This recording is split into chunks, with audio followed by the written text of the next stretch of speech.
everyone, it's Isaiah. I am just pushing a lot of buttons to get live on Facebook, so just bear with me.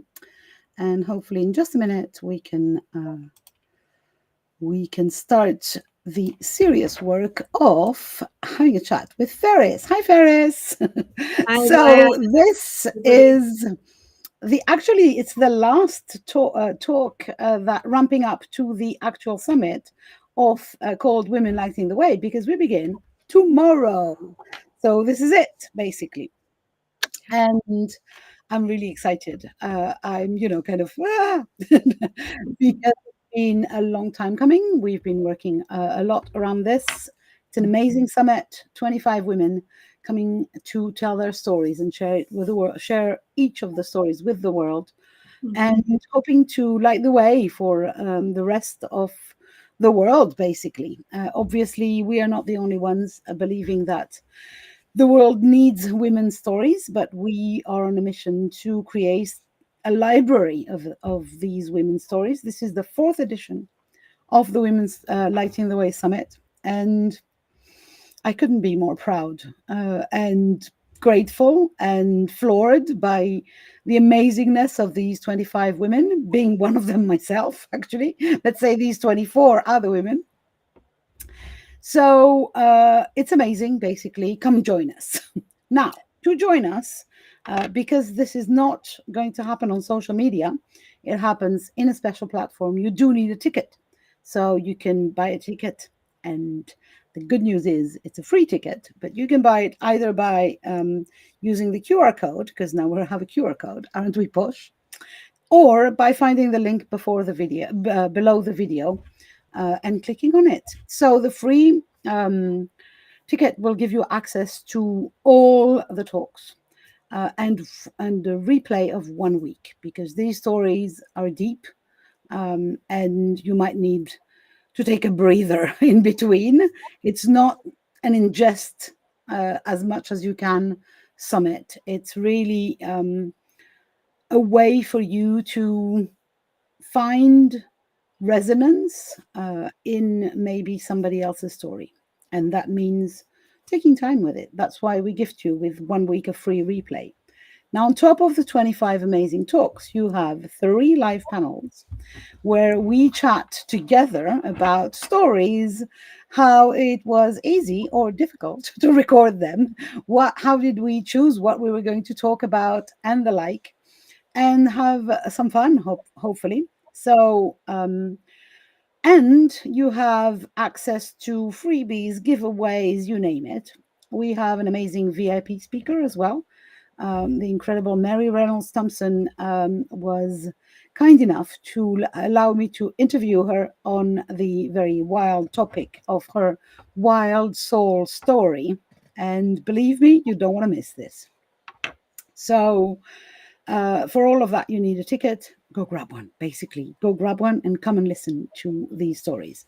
This is that place you want to be this weekend. There is no Christmas market that should distract you from that. And you have a week. So, Ferris, you're one of these amazing teachers and speakers, sorry. And the point is that obviously we're talking about stories tonight, you and me, but we're having a subtopic. And when I wrote these questions, I then shuffled them, and I did not choose which topic was going to be for you at this particular moment. Now it seems, because I've been doing quite a few of these, that they are very serendipitous.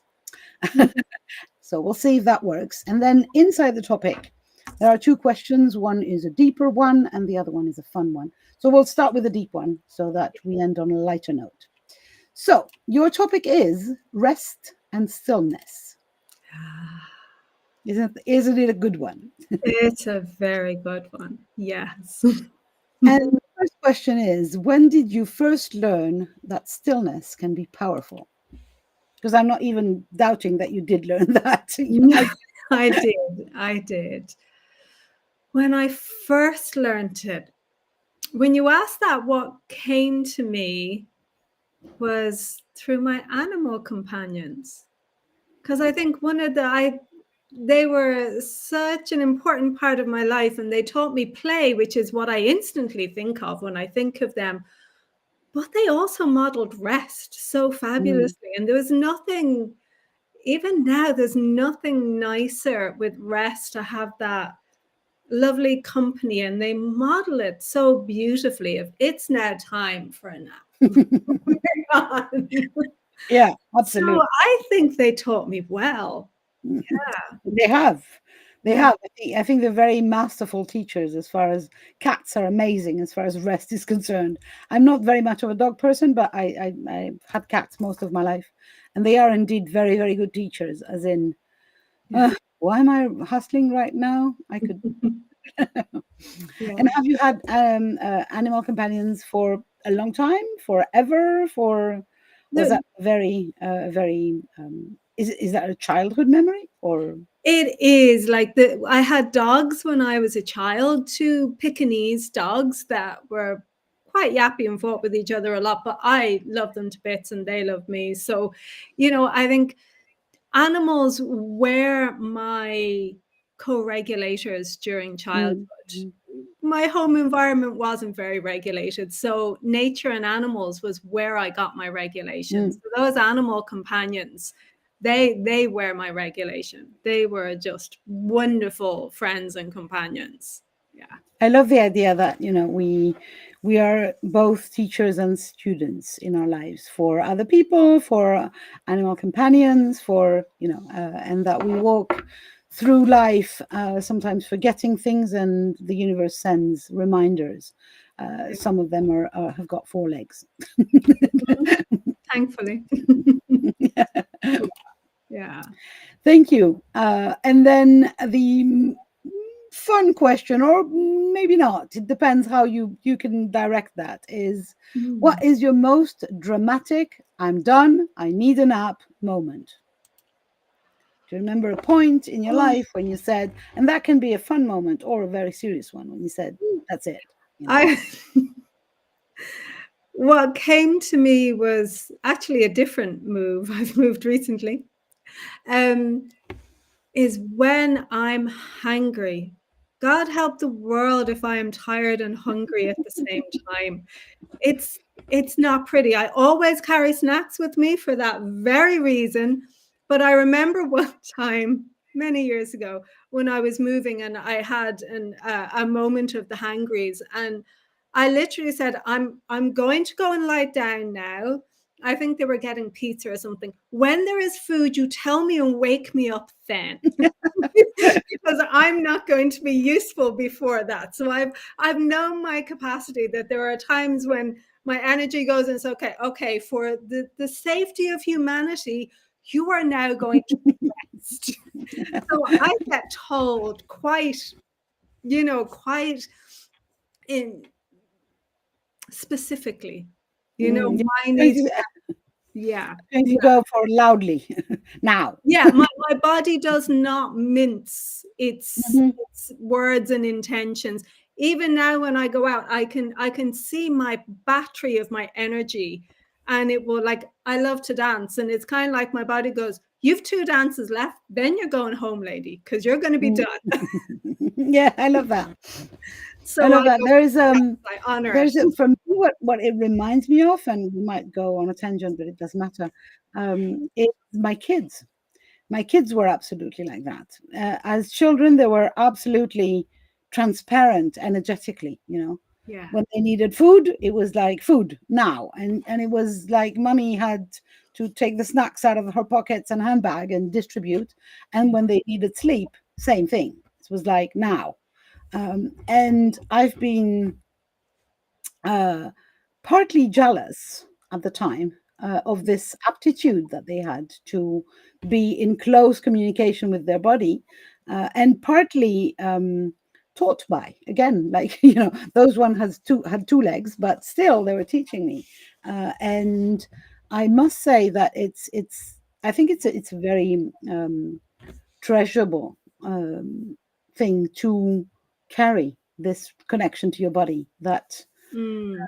that so many of us forget it, and we push through, or we try to push through, Yeah. and we forget that there's a limit to how much, we can add to our plate with not only health issues, but also mood issues and literally happiness. Yeah, absolutely. Absolutely. And I realize that I'm very fortunate. I would always say if somebody says, "What's your superpower?" I say sleep. Sleeping is my superpower. You could say, have a nap, and I could go, all right, off I go. My body has an amazing capacity to sleep.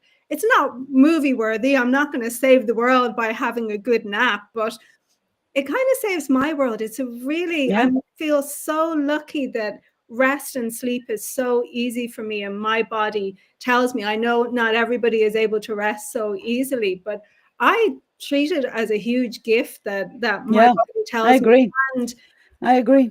a nap is so restorative to me. It really is a reset. And I really value that capacity to reset, even just 10 minutes. I love that. As we were saying previously, it seems that the topic is serendipitous and has a connection, a special connection to you. But there is a thing about sleep that is so frowned upon in our society. It's like associated with laziness. And I Yeah. really, want to grab this opportunity to remind anyone who might be listening to this that this is pure BS. It's like complete bullshit. Not only anatomically, where medicine is absolutely adamant that if you don't sleep, Chinese used to torture people by preventing them from sleeping. So it's like, no, it's not a good idea for people not to sleep. But also, even in greater quantities, because what happens is, I've experienced that myself. I'm a very good sleeper. I have no insomnia things or whatever, but I've got a lot of energy, and I can go on for a long time. I'm a kind of a Duracell rabbit, the little. So I can go for a long time, and I can very often forget that I'm tired. I can push through. And then last year, because of life, I had cancer, and I was really tired. Mostly after the surgery, I was really exhausted, and I could not push through. So I found my sleep again. I found the place where it was not sleeping barely enough to make it through, but just sleeping enough, what was good for me. And there was a good 2-hour difference per night between those two numbers. And I was really surprised to see what difference it made in my well-being and my mood. And though I know I can go on 2 hours less from sleep, but it's not a good idea. So, yeah. Thank you. That was really fun to talk about. Sorry about the tangents. That's what we do I here. love tangents. Life is full of fun tangents. Absolutely. So I will see you in the live panels of the summit. I don't remember which day you're coming, but you are coming Sunday. Yeah. Sunday. So for the closure of the thing, once we're done with it. And up until then, I will send you lots of love. Thanks to anyone who listened. Don't forget, buy your free ticket and come and join us for reals, not just for the sample or the trailer that these little videos have been. Ferris, don't go anywhere. I'm just pushing the buttons and then I'll say goodbye to you properly. Bye, everyone. Bye for now. Tomorrow we begin. Join us.